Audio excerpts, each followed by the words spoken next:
इस वीडियो के स्टार्ट होने से पहले मैं आपको एक बात बता दूं कि इस वीडियो में वॉइस आगे और वीडियो पीछे रह गई है, तो प्लीज़ एडजस्ट कर लीजिएगा। और अगर आपको वीडियो देखने में कोई कन्फ्यूजन हो तो वॉइस ज़रूर सुनिएगा, क्योंकि इस लेक्चर को बहुत अच्छी तरीके से और बहुत ज़्यादा ही एक्सप्लेन किया गया है। तो अगर आप इसे सुनेंगे तो इंशाल्लाह ये टॉपिक आपको बहुत अच्छी तरीके से क्लियर हो जाएगा। जज़ाकल्लाह। कि सिग्निफिकेंट फिगर्स क्या होते हैं, इसके क्या क्या रूल्स हैं और सिग्निफिकेंट जीरोस क्या कहलाते हैं, और इन सब की हम कुछ एग्जांपल्स पढ़ेंगे ताकि इस टॉपिक से रिलेटेड हम अपने सारे कंफ्यूजन को क्लियर कर लें और अपने सारे कॉन्सेप्ट को भी क्लियर कर लें। अब देखिए, अब अगर आप इसको स्टार्ट से एंड तक देखेंगे तो इंशाल्लाह आपको टॉपिक अच्छी तरीके से समझ में आ भी जाएगा। अच्छा, अब देखिए, ये टॉपिक इंपॉर्टेंट है। इसकी वजह ये है कि ये टॉपिक केमिस्ट्री से भी रिलेट करता है और फिजिक्स से भी रिलेट करता है, और अक्सर पेपर में इससे क्वेश्चन भी आ जाते हैं। अब केमिस्ट्री 11वीं क्लास की केमिस्ट्री में भी ये टॉपिक है और 11वीं क्लास की फिजिक्स में भी ये टॉपिक है और मैट्रिक क्लास की फिजिक्स में भी ये टॉपिक है। तो बहरहाल ये है कि अगर आप मैट्रिक क्लास के हैं, 11वीं क्लास के हैं, जिस क्लास से भी आप रिलेट करते हैं, आपके टॉपिक इंपॉर्टेंट है। वजह ये है कि पेपर में भी आता है और मजीद दूसरी बात ये कि दोनों सब्जेक्ट से रिलेट भी करता है। एक जगह पर पढ़ लेंगे तो दूसरी जगह पर खुद ब खुद ये टॉपिक कवर हो जाएगा। तो बहरहाल ये कि अगर आप शुरू से लेकर लास्ट तक देखेंगे तो इंशाल्लाह आपको इस टॉपिक अच्छी तरीके से समझ में आ जाएगा। एक नोटिफिकेशन है, इससे पढ़ाने से पहले मैं आपको एक बात बता दूं कि देखिए, अगर आप कोई चीज़ पढ़ रहे हैं, आपको नहीं समझ में आ रही है, आप सेल्फ स्टडी कर रहे हैं, आपको कोई बात नहीं समझ में आ रही, आपको कोई कॉन्सेप्ट क्लियर नहीं हो रहा है, और वाकई वो अगर ऐसा होगा कि जो मैं आपको नहीं यार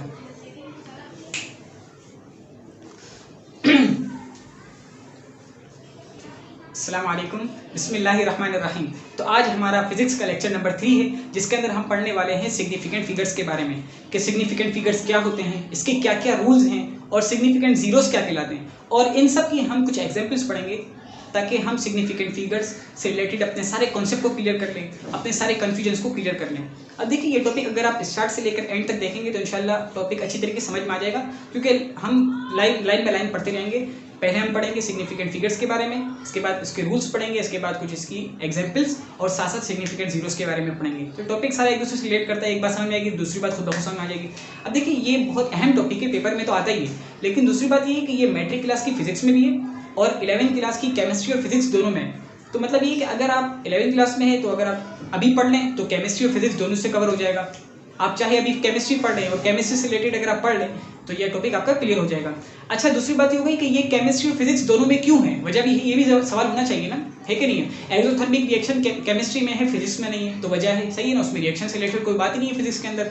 तो ये टॉपिक क्यों है, क्योंकि देखिए, आप किसी भी चीज़ को जब डिफाइन करते हैं, किसी भी चीज़ की क्वांटिटी को जब आप डिफाइन करते हैं तो उसके लिए कोई ना कोई फिगर यूज़ करते हैं। अब देखिए, आपसे पूछा जाए कि यार कितना बॉइलिंग पॉइंट है, तो आप कहेंगे 100 यानी 100। तो आपने उसकी बॉइलिंग पॉइंट को बताने के लिए, उसको एक्सप्रेस करने के लिए या उसकी क्वांटिटी को बताने के लिए आपने कोई ना कोई फिगर को यूज़ किया। तो ये देखिए, केमिस्ट्री के अंदर यूज़ हो गया।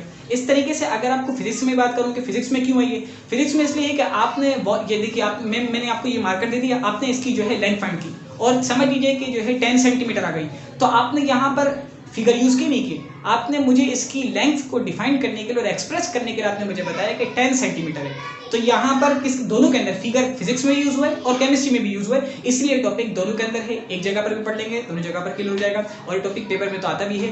तो बहरहाल ये कि आप इसको पढ़ेंगे इंशाल्लाह समझ में आ जाएगा। शुरू से लेकर लास्ट तक देखें, आपको हर चीज़ क्लियर हो जाएगी। अच्छा देखिए, यहाँ पर मसला ये शुरू से लेकर लास्ट तक मैंने कभी भी नहीं कहा, आज इसलिए कह रहा हूँ कि ये टॉपिक लाइन बाय लाइन चलते जा रहा है। पहले हम सिग्निफिकेंट फिगर्स पढ़ेंगे, क्या होते हैं ये रूल्स पढ़ेंगे, फिर इसके बाद हम जीरोस पढ़ेंगे, फिर इसके बाद इसकी कुछ एग्जांपल्स पढ़ेंगे, और साथ साथ में बीच में भी कुछ एग्जांपल पढ़ते जाएंगे।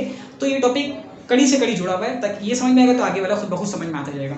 अच्छा जी, एक और बात ये हो गई कि आज एक नोटिफिकेशन है टॉपिक स्टार्ट करने से पहले, वो ये कि आप कोई चीज़ पढ़ रहे हैं, आप सेल्फ स्टडी कर रहे हैं, आप कोई भी चीज़ क्लियर करना चाह रहे हैं लेकिन नहीं समझ में आ रही है, कोई भी टॉपिक आप विस्कोसिटी हो गया, कोई भी टॉपिक हो गया जो आपको समझ में नहीं आ रहा है, तो आप परेशान नहीं हो। अगर आप खुद से पढ़ रहे हैं, आप अफोर्ड नहीं कर सकते कोचिंग वगैरह को, तो इसके लिए आसान तरीका ये है कि आप मुझे ईमेल कर दें, या फिर आप जो है डिस्क्रिप्शन के अंदर सारे मेरे कॉन्टैक्ट दिए हुए हैं, आप कहीं पर भी आकर कॉन्टैक्ट कर लें। तो इंशाल्लाह मैं आपको, अगर वो टॉपिक ऐसा होगा कि जो सबके साथ शेयर किया जाए, तो इंशाल्लाह मैं, यानी बड़ा सा टॉपिक होगा जिससे सबको फ़ायदा हो, तो मैं यहाँ पर आकर यानी कि आपको वीडियो की फॉर्म में आपको प्रोवाइड कर दूँगा।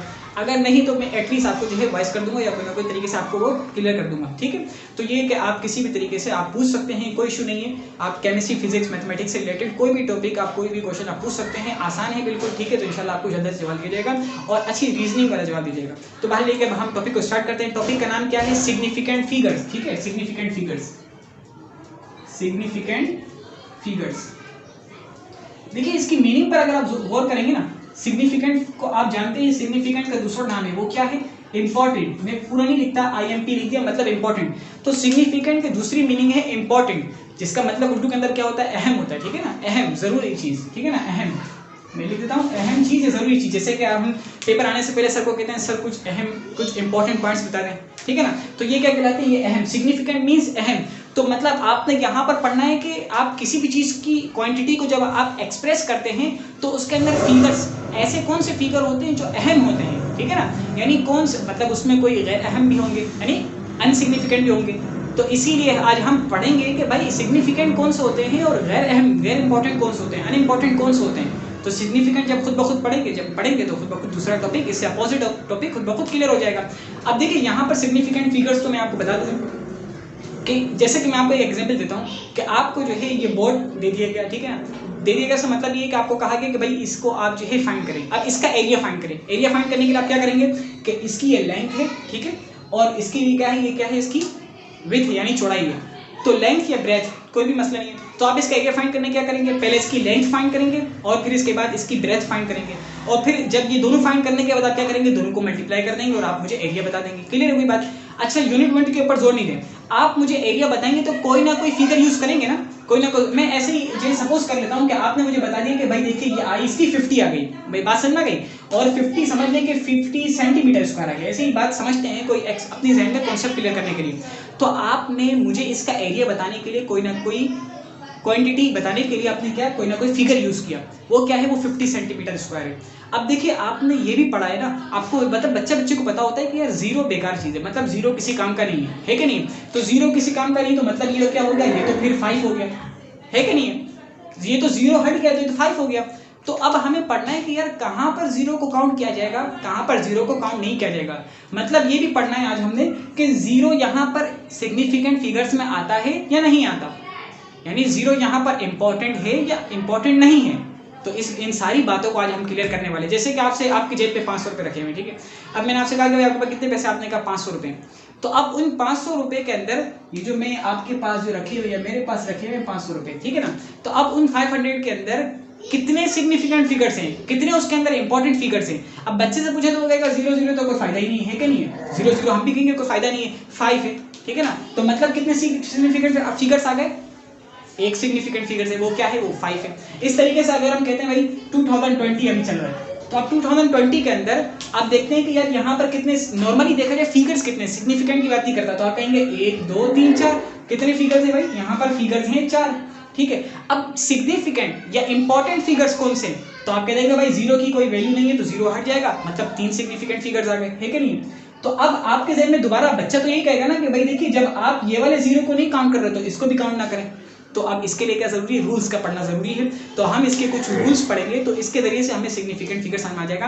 आपको बस इतना बता दूं कि सिग्निफिकेंट फिगर्स का मतलब क्या है कि आप किसी भी क्वांटिटी को जब फाइंड यानी बताते हैं, एक्सप्रेस करते हैं तो उसके लिए फिगर्स को यूज करते हैं। अब फिगर्स में से अगर आप इंपॉर्टेंट फिगर्स को अगर आप यानी इंपॉर्टेंट फिगर्स को अगर आप एक्सप्रेस करें किसी क्वांटिटी को बताने के लिए तो ये क्या कहलाता है, ये आपके पास कहलाता है सिग्निफिकेंट फिगर्स, ठीक है। ये मैंने आपको समझाया है, अगर इसके नोट्स चाहिए तो भी आप कॉन्टेक्ट करें, आपको मिल जाएंगे, ठीक है, आसानी से। अच्छा जी, तो अब बात आ गई हमारे पास कि हम पढ़ने वाले हैं इंपॉर्टेंट और अहम फिगर्स के बारे में, जिसकी हमने कुछ डेफिनेशन थोड़ा बहुत अपने कॉन्सेप्ट को क्लियर कर लिया। अब मजीद हम इसके कुछ रूल्स पढ़ने वाले हैं। देखिए इसके कुछ रूल्स हैं। जितने भी नॉन जीरो डिजिट्स हैं, पहला रूल मैं बता रहा हूं, फिर लिखूंगा भी यहां पर क्योंकि ये इंपॉर्टेंट बातें हैं। जितने भी नॉन जीरो डिजिट्स हैं वो सारे के सारे इंपॉर्टेंट और सिग्निफिकेंट फिगर्स कहलाते हैं। क्या एग्जाम्पल है इसकी जरा बताना। इसकी ये बनते, देखिए मैं यहाँ लिखता हूँ all non zero digits, all non zero digits are significant. बस इतना लिख दिया, फिगर्स की लिखने की जरूरत नहीं है, ठीक है ना। एग्जाम्पल क्या है इसकी जरा बताइएगा। मैंने कहा बीच बीच में एग्जाम्पल भी देता रहूंगा कि सारे के सारे नॉन जीरो का मतलब क्या है कि जो जीरो के अलावा सारे के सारे नॉन जीरो, यानी कि 1 2 3 4 5 6 7 8 9 1 10 नहीं, 10 के अंदर दोबारा जीरो आ रहा है तो all non zero digits are significant. मतलब क्या हो गया 2, यानी मैं यहाँ पर लिखता हूँ कि भाई किसी से पूछा गया कि भाई आपकी लेंथ कितनी है, ठीक है, यानी आपकी हाइट कितनी है, सॉरी। तो अगर आप यूँ कहें तो आप क्या बता दिए कि भाई मेरी हाइट जो है वो 46 है। तो बताइए 46 में कोई जीरो है नहीं है, तो ये नॉन जीरो डिजिट्स है। तो मतलब ये दोनों के दोनों। अगर पूछा जाए कि यहाँ पर फिगर्स कितने तो कहेंगे 2, कहेंगे सिग्निफिकेंट फिगर्स कितने तो भी आप क्या जवाब देंगे टू सिग्निफिकेंट फिगर्स हैं यहाँ पर। कितने भैया? टू सिग्निफिकेंट फिगर्स हैं, क्योंकि आपने एक रूल पढ़ा है। फिर आप जवाब बताएंगे भाई इसलिए दो हैं क्योंकि हमने एक रूल पढ़ा है कि सिग्निफिकेंट फिगर्स का मतलब ये होता है, यानी एक रूल है उसका कि जितने भी नॉन जीरो डिजिट्स होते हैं वो सारे के सारे सिग्निफिकेंट में शामिल होते हैं। तो यहाँ पर नॉन जीरो है तो इसलिए हम इसको क्या कहेंगे? Two significant figures. ठीक है, ये टू इंपॉर्टेंट फिगर्स। अच्छा, एक तो ये रूल हो गया, ये रूल नंबर 1 आ गया आपके पास। नेक्स्ट आपके पास रूल आ जाएगा, देखिए नेक्स्ट रूल मैं यहाँ पर लिखता हूँ, फिर इसके बाद मैं इरेज कर दूंगा। इस बातों को नोट कर ले तो अच्छी बात हो जाएगी। अच्छा देखिए, आपने बताना है कि जीरो बिटवीन नॉन जीरो क्या मतलब है, मैं बताता हूं। मैंने यहां पर एक एग्जांपल लिख दी 2009 जीरो बिटवीन नॉन जीरोस। मतलब क्या है कि जीरो तो है लेकिन वो क्या है, वो दो नॉन जीरो के दरमियान में। जीरो है चाहे 4 है 5 है 6 जितने भी है, मैंने यहाँ पर 2 लिखे हुए फिलहाल, तो दो जीरो हैं और वो किसके दरमियान में? वो नॉन जीरो डिजिट्स के दरमियान में है। तो अभी वो क्या होंगे? अभी वो सिग्निफिकेंट फिगर्स में आएंगे। यानी क्या मतलब है कि आपने मैंने यहाँ पर लिख दिया 2009, अब यहाँ पर 2000 के अंदर 2 जीरो आ रहे हैं, ठीक है नहीं? अब आपने तो कहा था कि यार जीरो जो होते हैं वो सारे के सारे अनइम्पॉर्टेंट में आते हैं, यानी कि सिग्निफिकेंट फिगर्स में शामिल नहीं होते। लेकिन अभी इसके एक रूल हमने पढ़ा कि देखिए दो जीरो तो हैं लेकिन वो दो नॉन जीरो के दरमियान में, वो क्या है? वो 2 और 9 है, उसके दरमियान में आ गए। इस वजह से अभी ये भी क्या बन जाएंगे? सिग्निफिकेंट फिगर्स बनेंगे। आपने सुना होगा माहौल का असर तो पड़ता है ना, तो यहाँ पर माहौल का मतलब क्या है कि सिग्निफिकेंट का असर पड़ गया, तो इस वजह से ये भी सिग्निफिकेंट में शामिल हो गए। ठीक है ना? अच्छा जी, तो अब यहाँ पर आपसे पूछा जाए कितने सिग्निफिकेंट फिगर्स है, तो आप जवाब देंगे कि 4 है। क्या वजह है? जवाब दीजिएगा क्या वजह है, कैसे? तो हम पढ़ेंगे, हम बताएंगे। भाई एक रूल हमने पढ़ा है कि अगर जीरो नॉन जीरो के दरमियान में आ जाए, जीरो डिजिट्स नॉन जीरो के दरमियान में आ जाए, तो उस सूरत में हम कहते हैं कि ये क्या है? ये भी सिग्निफिकेंट है। तो टोटल कितने सिग्निफिकेंट होगा? पहले 2 और 9 थे, अब 2 और आ गए तो 4 सिग्निफिकेंट फिगर्स होगा। इस तरीके से 2005 कर दें, 2002 कर दें, या फिर जीरो जितने भी रहे लेकिन नॉन जीरो के दरमियान होंगे तो सारे के सारे क्या कहलाएंगे? सिग्निफिकेंट फिगर्स कहलाएंगे। अच्छा जी, एक तो ये भी बात क्लियर हो गई। अब हमने यहाँ पर ये पढ़ना है, ये तो 2 रूल्स आपको क्लियर हो गए होंगे, मैं इसे इरेज करता हूँ, फिर इसके बाद हम मजीद आगे पढ़ते हैं।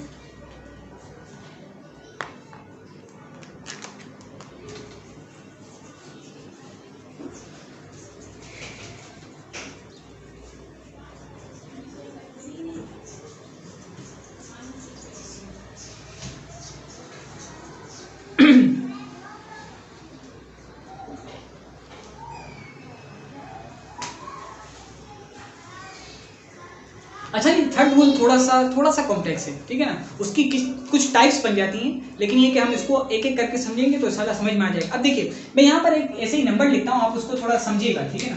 कोई इतना मुश्किल नहीं है। 0.00986 एक ऐसे ही मैंने एग्जाम्पल लिख दिया आपके सामने, ठीक है ना? ये अब ये तीसरे रूल से रिलेट करती है, मैं इससे आपको समझाऊंगा। अब यहाँ पर देख रहे हैं आप, ये क्या लिखा हुआ है? 0.00986। और ये आपको पता है जहाँ पर पॉइंट आ जाए, तो जब भी 10 से अबव हो तो या फिर पॉइंट हो, तो उस सूरत हम उसको क्या कहते हैं? डेसिमल नंबर कहते हैं। क्या कहते हैं हम उसको? ये जो नंबर है ये डेसिमल, ठीक है, ये क्या है? डेसिमल है। अब बात अगर आपसे अब यहाँ पर पूछा जाए कि बताइए कि यहाँ पर कितने सिग्निफिकेंट फिगर्स हैं, तो आपकी तरफ से क्या जवाब आएगा? यहाँ पर अगर आपसे पूछा जाए कि यहाँ पर कितने सिग्निफिकेंट फिगर्स हैं, तो आप क्या जवाब देंगे? देखिए, ये डेसिमल है ना, ये सारे के सारे डेसिमल है। अब ये डेसिमल मतलब ऐसी आसान अल्फाज में बताता हूँ, ठीक है ना, वरना फिर मुश्किल हो जाएगी। कि अगर पॉइंट के बाद ये पॉइंट से पहले का हिस्सा समझे, ठीक है ना, ये पॉइंट से पहले का हिस्सा समझे, और ये पॉइंट के बाद, ठीक है ना, ये मैं ऐसे लिख देता हूँ उर्दू में समझाने के लिए। ये पहले का हिस्सा है पॉइंट से, और ये पॉइंट के बाद का हिस्सा है। अगर पॉइंट के बाद जीरो हो, तो फिर सिग्निफिकेंट फिगर्स सिर्फ और सिर्फ नॉन जीरो होंगे। क्या मतलब है यार? समझाता हूँ, अभी थोड़ा सा इंतजार करें, एक और एग्जांपल दूंगा तो क्लियर हो जाएगा। यहाँ पर आप देखें, ये पॉइंट से पहले का हिस्सा है और ये पॉइंट के बाद का हिस्सा है। अगर पॉइंट के बाद जीरो हो तो सिग्निफिकेंट फिगर्स सिर्फ और सिर्फ नॉन जीरो होंगे। इतनी बात समझ में आ गई होगी यकीनन। अच्छा देखिए, अब मैं आपको एक और एग्जांपल देता हूँ तो उससे ये बात तकरीबन क्लियर हो जाएगी। अब मैं यहाँ पर लिखता हूँ 78.0098। मेरी बात समझ में आ रही? 0098। अब देखिए यहाँ पर ये कौन सा हिस्सा है? ये पॉइंट से पहले का हिस्सा है, और ये जो हिस्सा है ये पॉइंट के बाद का हिस्सा है, ठीक है ना? मैं इसी से रिलेट कर रहा हूँ, और इसकी देखा जाए तो ये एक टाइप्स बन जाती है। वैसे तो ये रूल नंबर 4 आ गया, लेकिन देखिए समझिए, पॉइंट के बाद अगर जीरो हो, तो फिर सिग्निफिकेंट फिगर्स सिर्फ और सिर्फ कौन से होंगे? नॉन जीरो होंगे। कौन से होंगे? नॉन जीरो होंगे। और ये क्या है? ये सिग्निफिकेंट फिगर्स हैं, ठीक है? ये तो मैं पहले ही कर चुका, लेकिन दोबारा समझा रहा हूं। अब ये अगर पॉइंट के बाद जीरो नहीं है, पॉइंट के बाद पहले जीरो था ना, अगर पॉइंट के बाद जीरो ना हो बल्कि नॉन जीरो हो तो उस सूरत में सब के सब क्या होंगे, सिग्निफिकेंट फिगर्स होंगे। ठीक है, यानी जीरो ना हो का मतलब ये है कि 1 से ऊपर हो, 1 हो या 1 से ऊपर हो, 1 से नीचे ना हो। ठीक है, यहां पर क्या था, 1 से नीचे था। अगर पॉइंट के बाद 1 हो या 1 से ऊपर हो तो उस सूरत में सब के सब क्या आ जाएंगे, सब के सब क्या होंगे, सिग्निफिकेंट फिगर्स होंगे। ठीक है, मेरी बात समझ में आ रही है? चाहे वो जीरो हो नॉन जीरो, उससे हमें कोई लेना देना नहीं है। पीछे की तरफ पहले कुछ भी हो कोई टेंशन नहीं है। पॉइंट के बाद अगर जीरो है तो फिर सिर्फ और सिर्फ सिग्निफिकेंट कौन होंगे, जो नॉन जीरो होंगे। ठीक है, अगर पॉइंट के बाद 1 है या 1 से अबव है तो उस सूरत में सारे के सारे किस में आ जाएंगे, सिग्निफिकेंट फिगर्स में आ जाएंगे। ठीक है, अब चाहे उसमें नॉन जीरो हो ना हो, हमें सिर्फ इस बात को नोट करना है। मैं यहाँ पर लिख भी देता हूँ, ठीक है ना, अगर पॉइंट के बाद मैं यहाँ पर लिख देता हूँ, अगर इस पॉइंट के बाद क्या हो, पॉइंट के बाद जीरो हो, ठीक है ना, जीरो जीरो हो तो क्या होगा, तो क्या होंगे फिर, तो सिर्फ नॉन जीरो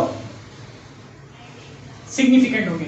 ये समझाने के लिए आपको इस तरह लिखा हुआ है ताकि आपको बात क्लियर हो जाए। जबान चेंज करने से बात अच्छी तरह क्लियर नहीं होती है। ठीक है, अच्छा अगर पॉइंट के बाद, दोबारा अगर मैं लिख दूं, अगर पॉइंट के बाद, ठीक है ना, अगर पॉइंट के बाद 1 हो, 1 हो, ये 1 है, ठीक है ना, ये 1 हो या 1 से ऊपर हो या 1 से बड़ा हो या जो भी कोई और नंबर हो, 1 से बड़ा हो, 1 से छोटा नहीं होना चाहिए, तो सारे के सारे किस में आ जाएंगे, तो सारे के सारे किस में आ जाएंगे, सिग्निफिकेंट फिगर्स में आ जाएंगे। यानी ये वाली बात हो जाएगी। ठीक है ना, अगर पॉइंट के बाद जीरो है तो उस सूरत में सिर्फ नॉन जीरो क्या हो जाएंगे, नॉन जीरो क्या कहलाएंगे, सिग्निफिकेंट कहलाएंगे। अगर पॉइंट के बाद 1 हो या 1 से ऊपर हो तो सारे के सारे सिग्निफिकेंट कहलाएंगे।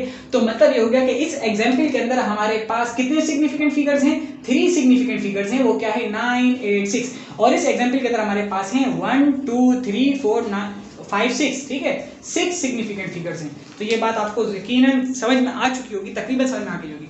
अच्छा, अब मैंने आपसे कहा था कि अगर पॉइंट के बाद, यानी ये जो बात थी ना, अब थोड़ा सा ट्विस्ट आ रहा है, तो बात को समझिएगा। मैं इसे मिटाता हूँ, ठीक है, इसको यहाँ तक नोट कर लिया। अगर आपको समझ में आ रहा है, नहीं समझ में आ रहा तो पूछ लेना। वैसे ये के साथ बताया हुआ है, लिखते लिखते तो समझ में आ जाएगी बात।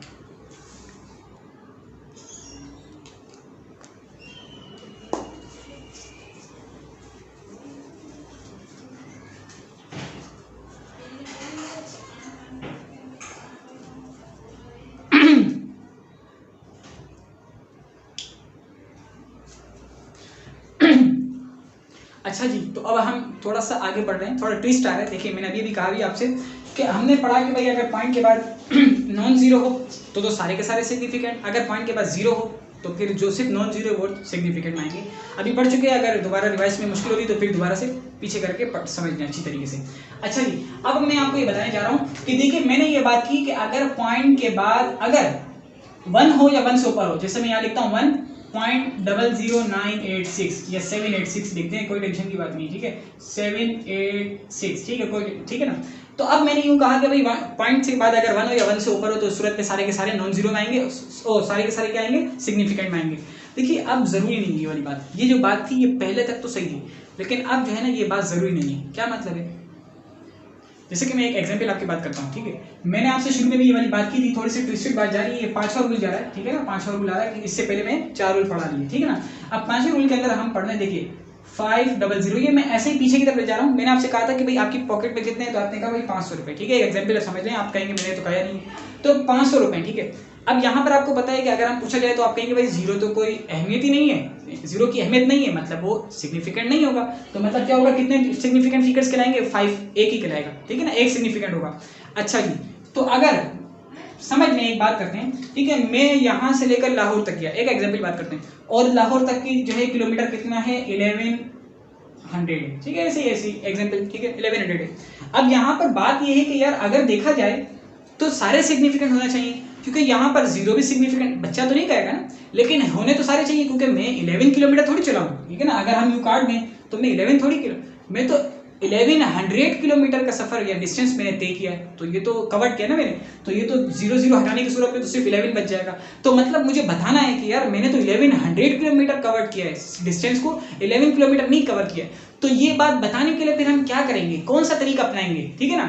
तो हमें पता है कि हम एक तरीका अपना सकते हैं, वो 4th रूल के अंदर हमने पढ़ा था। वो क्या तरीका था कि देखिए, अगर मैं इस तरह लिखूंगा तो बच्चा काट देगा 0 को और कहेगा कि भाई आप सिर्फ 11 किलोमीटर चले मतलब कि यहाँ पर 2 सिग्निफिकेंट फिगर्स आ जाएंगे। अब क्या करें, इसका आसान सा तरीका ये है, देखिए इसका आसान सा तरीका ये है कि आप क्या कर दें 1.100 एक्सपोनेंट 3। आसान हो गया कि नहीं हो गया? क्या मतलब है एक्सपोनेंट 3 का मतलब क्या होता है 10 मल्टीप्लाई बाय 10 मल्टीप्लाई बाय 10। क्या मतलब है 10 मल्टीप्लाई बाय 10 100, ठीक है, और 100 मल्टीप्लाई बाय 10 1000, ठीक है ना, क्लियर होगी ना बात? अच्छा जी, तो अब क्या मतलब है इसका मतलब ये है जो ऊपर लिखा हुआ है, लिखने का तरीका अलग कर दिया मैंने, ठीक है ना। हमने फोर्थ रूल के अंदर पढ़ा था अगर पॉइंट के बाद 0 से ऊपर हो यानी 1 हो या 1 से ज्यादा हो तो उस सूरत में सारे के सारे क्या आएंगे सिग्निफिकेंट में आएंगे।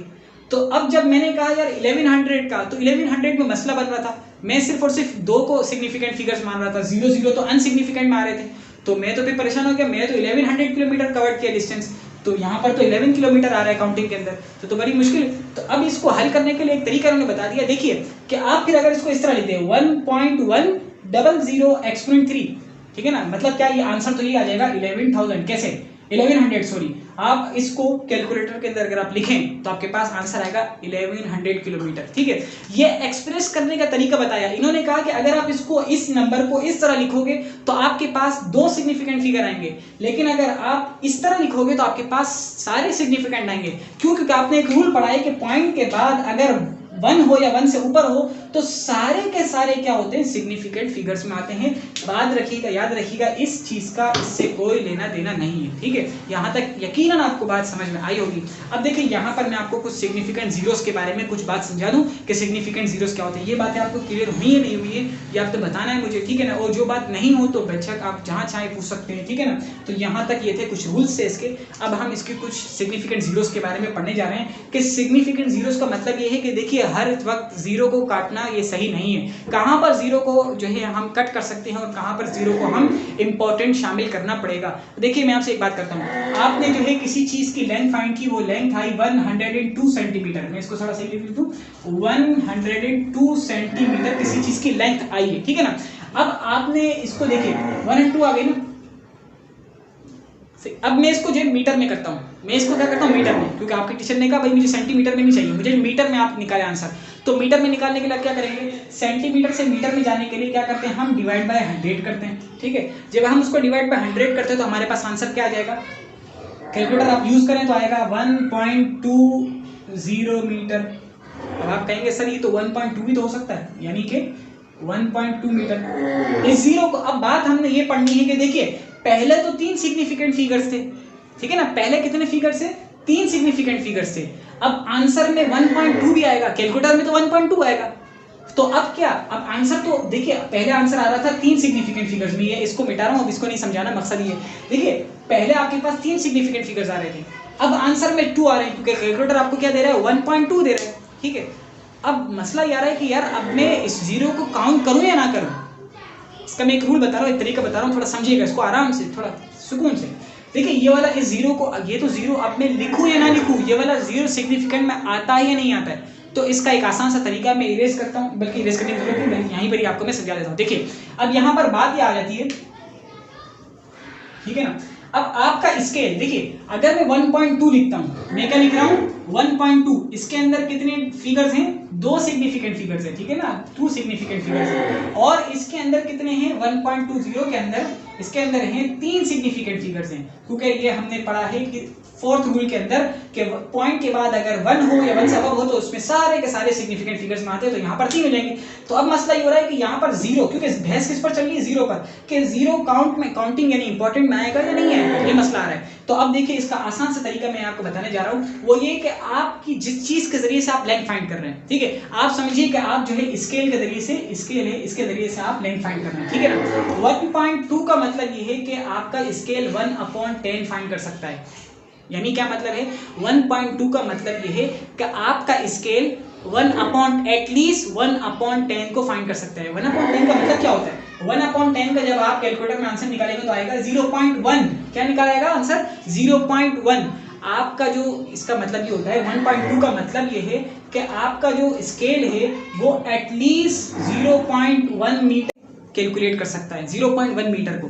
अब देखिए मैं स्केल हमारे नॉर्मली सेंटीमीटर में होते हैं, तो पहले मैं मीटर से सेंटीमीटर में जाता हूँ ताकि आपको बात क्लियर हो जाए, ठीक है ना। हमने कहा था कि अगर आपने सेंटीमीटर से मीटर में जाना है तो डिवाइड बाय 100 करेंगे, यानी ये कि आपके पास लिखा हुआ है 10 सेंटीमीटर, उसको आपने मीटर में जाना है तो डिवाइड बाय 100 करेंगे तो आएगा 0.1 मीटर। लेकिन अगर आपने मीटर से सेंटीमीटर में जाना है तो मल्टीप्लाई बाय 100 करेंगे। तो यहाँ पर हमारे पास मीटर में आंसर है 0.1। अब हम इसे 100 से मल्टीप्लाई करेंगे क्योंकि हमें जाना है सेंटीमीटर में, तो आएगा आंसर 10 आएगा, 10 सेंटीमीटर आएगा। तो इसका मतलब ये हो गया, यानी इस आंसर का मतलब ये 1.2 का कि आपका स्केल एटलीस्ट 10 सेंटीमीटर को कैलकुलेट और मेजर कर सकता है। इसका मतलब ये अभी समझिएगा। अच्छा, 1.20 का मतलब क्या है कि आपका स्केल एटलीस्ट 0.01 मीटर को कैलकुलेट कर सकता है। इसको भी हम चेंज करते हैं, 0.01 मल्टीप्लाई बाय 100, आंसर क्या आएगा? यकीनन 1 आएगा, क्योंकि उसके अंदर 10 आया था तो उसके अंदर 1 आएगा, ठीक है ना। कैलकुलेट आप कर सकते, कैलकुलेटर यूज करें, आसान है क्योंकि फिजिक्स में तो यूज भी करना है। तो ये क्या आ गया? 1 सेंटीमीटर आ गया। तो अब इसके मुताबिक आया कि आपका स्केल जो है वो एटलीस्ट 1 सेंटीमीटर को कैलकुलेट कर सकता है। तो अब हमें कंफ्यूज हो गए कि यार हमारा स्केल, पहले आपने देखा भाई नॉर्मली हमारा स्केल जो होता है वो 1 सेंटीमीटर को एटलीस्ट मेजर कर सकता है। तो इसका मतलब ये हो गया कि हमारा आंसर ये वाला होगा, क्योंकि हमारा जो ये जो आंसर है ये हमें बता रहा था कि एटलीस्ट 10 सेंटीमीटर को कैलकुलेट कर सकता है, जबकि हमारा स्केल तो यार 1 सेंटीमीटर को भी कैलकुलेट कर रहा है। तो मतलब ये हो गया कि हमारा आंसर ये वाला होगा। फिर आपने अपने स्केल के हिसाब से अपने इसको जो है मेजर करना है, ठीक है ना। कोई भी चीज़ उसके अंदर ये वाला रूल अपनाएंगे तो आपका सिग्निफिकेंट जीरोस का जो कंफ्यूजन है सारा क्लियर हो जाएगा। लेकिन मेरा टॉपिक आपको यहाँ तक समझ में आया होगा। मैं इसको दोबारा से थोड़ा सा बता देता हूँ, ये मैं कर चुका था रिकॉर्ड लेकिन फिर दोबारा मिस हो गया। तो 1.2 देखिए, 1.2 का मतलब ये है कि 1/10 को एटलीस्ट 1/10 कैलकुलेट कर सकते हैं। 1/10 का आंसर मैंने लिखा 0.1, आप कैलकुलेट में लिखेंगे तो 0.1 आएगा। फिर 0.1 को मैंने सेंटीमीटर में कन्वर्ट किया तो मुझे पता लगा यार 10 सेंटीमीटर आ रहा है, और मेरा स्केल 10 सेंटीमीटर को नहीं बल्कि 1 सेंटीमीटर को भी कैलकुलेट कर सकता है। तो मैंने कहा यार मेरा आंसर ये वाला है, ठीक है। मैंने आंसर लिख दिया कि मेरा आंसर ये वाला है, ये मेरा आंसर नहीं हो सकता। क्यों? क्योंकि मेरा स्केल 10 को नहीं बल्कि 1 को कैलकुलेट भी कर सकता है, ठीक है। लेकिन आपको टॉपिक समझ में आ गया होगा। अब देखिए टॉपिक अगर समझ में आ गया तो ठीक, नहीं समझ में आया तो आप बताना है कि भाई ये चीज़ समझ में नहीं आई। अच्छा जी, यहाँ तक देखा, इसके लिए आपका बहुत बहुत शुक्रिया। हो सके तो सब्सक्राइब कीजिएगा, शेयर कीजिएगा जितना हो सके। ऑल द बेस्ट, अल्लाह हाफिज़।